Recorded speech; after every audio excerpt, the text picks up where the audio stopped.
2025 అంత భయంకరంగా ఉండబోతోందా? యుగాంతానికి 2025 నాంది పలకబోతోందా? ప్రపంచాన్ని వణికిస్తున్న బాబావంగా నోస్ట్రడామస్ జ్యోతిష్యం. 2 నెలలు, ఇంకా 60 రోజులు మాత్రమే. వాతావరణంలో వస్తున్న మార్పులు ఓవైపు, సవాళ్లు విసురుకుంటున్న దేశాలు ఇంకోవైపు. ఇలాంటి పరిణామాల్లో బాబావంగా చెప్పింది జరగటం ఖాయమా అంటూ కొత్త ఆందోళన మొదలైంది. భవిష్యత్తు గాఢాంతకరం కాబోతోందా అంటే అవుననే సమాధానం వస్తోంది. బ్రతికితే చాలు, చావే సుఖం అనుకునే రోజులు దగ్గర కాబోతున్నాయి. 2025 ఈ నెలల్లో జరగబోయేది ఇదే అంటూ బాబావంగా నోస్ట్రడామస్ చెప్పిన మాటలు ఆందోళనకు గురిచేస్తున్నాయి. 2025 యుగాంతానికి నాంది అని, ఈ ఏడాది ప్రపంచం మృత్యుతాండవం అవుతుందని ఈ ఇద్దరూ అంచనా వేశారు.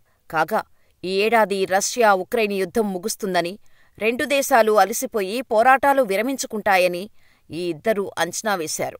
నిజంగానే వాళ్ళిద్దరూ చెప్పినట్టు నిజమైనట్టే కనిపిస్తోంది. అయితే ఐరోపాలో రాబోయే 2 నెలల్లో యుద్ధ మేఘాలు కమ్ముకుంటాయని హెచ్చరించారు. అగ్నిపర్వతాల విస్ఫోటనాలు, వరదలతో ప్రపంచమంతా అల్లాడుతుందని, ముఖ్యంగా బ్రెజిల్ మీద ప్రభావం ఎక్కువగా ఉంటుందని చెప్పారు. సముద్ర మట్టాలు పెరిగిపోయి భూమి మునిగిపోతుందని, అప్పుడు సరికొత్త రాజకీయం ఏర్పడుతుందని, దాని నాయకుడే ప్రపంచాన్ని ఏలుతాడని అంచనా వేశారు. ఈ సంఘటనలు ప్రపంచ అంతానికి దారితీసే అవకాశాలు ఉన్నాయని చెప్పుకొచ్చారు. 2025 సంఘర్షణల వల్ల ప్రపంచవ్యాప్తంగా గణనీయంగా జనాభా తగ్గే ఛాన్స్ ఉందని తెలిపారు. మనుగడ కోసం మనుషులు కొత్త వనరులు వెతుక్కునే అవకాశం ఉందని బాబావంగా జ్యోతిష్యం చెబుతోంది. 2025 తర్వాత పరిస్థితులు మరింత దారుణంగా ఉండే అవకాశం ఉందని చెబుతున్నారు. 2028లో మానవులు శుక్రుడిని చేరుకుంటారని తెలిపారు. 2033లో ఓ భారీ మంచుముక్క కరిగిపోతుందని, దీంతో సముద్రమట్టం గణనీయంగా పెరుగుతుందని, ఇది సునామీకి దారితీస్తుందని బాబావంగా జోస్యం చెబుతోంది.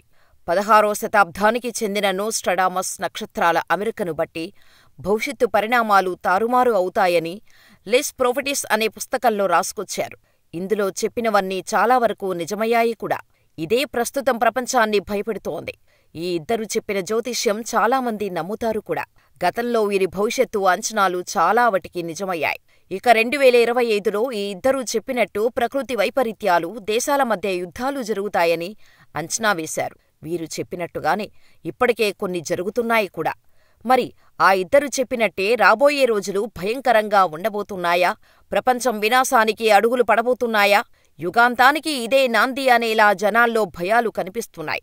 బాబావంగా మాటలను ప్రస్తుత ప్రపంచ పరిణామాలతో పోలిస్తూ అంచనా వేస్తున్నారు జనాలు. నిజానికి దేశవ్యాప్తంగా ఉద్రిక్తత పరిస్థితులు నెలకొన్నాయి. యుద్ధాల మధ్య ప్రపంచం నలిగిపోతుంది. ఇరాన్ ఇజ్రాయిల్ వార్తో ఎప్పుడు ఏం జరుగుతుందో, ప్రపంచం ఎలా మారుతుందో, ఎలాంటి విపత్కర పరిస్థితులను ఎదుర్కోవాల్సి వస్తుందో అన్న భయాలు కనిపిస్తున్నాయి. ఇరాన్ ఇజ్రాయిల్ యుద్ధం మొదలైతే ఆ ప్రభావం వల్ల యూరప్ మాత్రమే కాదు, ప్రపంచం మొత్తం మీద కనిపిస్తోంది. మరి అది నిజమైతే బాబావంగా చెప్పిన జ్యోతిష్యం నమ్మి తీరాల్సిందే.